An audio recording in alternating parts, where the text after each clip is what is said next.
Welcome to Hausa Kids TV. Today we are learning modes of transport in Hausa. Road, TT. Road, TT. Bicycle, keke. Bicycle, keke. Motorcycle, babur. Motorcycle, babur. Boat, jirgin ruwa. Boat, jirgin ruwa. Paddle boat, kwale-kwale. Paddle boat, kwale-kwale. Airplane, jirgin sama. Airplane, jirgin sama. Train, jirgin ƙasa. Train, jirgin ƙasa. Bus, bus. Bus, bus. Car, mota. Car, mota.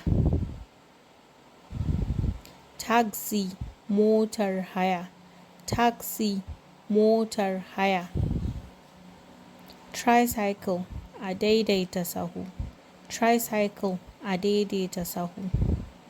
Now what can you remember? Can you remember airplane?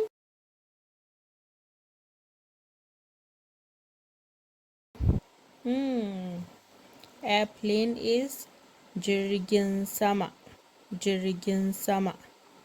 Taxi is motar haya. Motar haya. Paddle boat is kwale-kwale. Kwale-kwale. Bus is bus. What can you remember here? Car, mota. Mota. Bicycle, keke. Keke. Motorcycle, babur. Babur. Tricycle, a daidaita sahu. A daidaita sahu.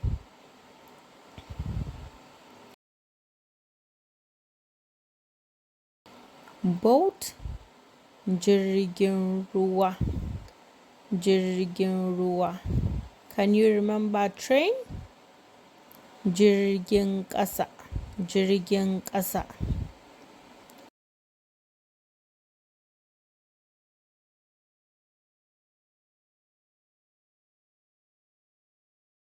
Road, TT.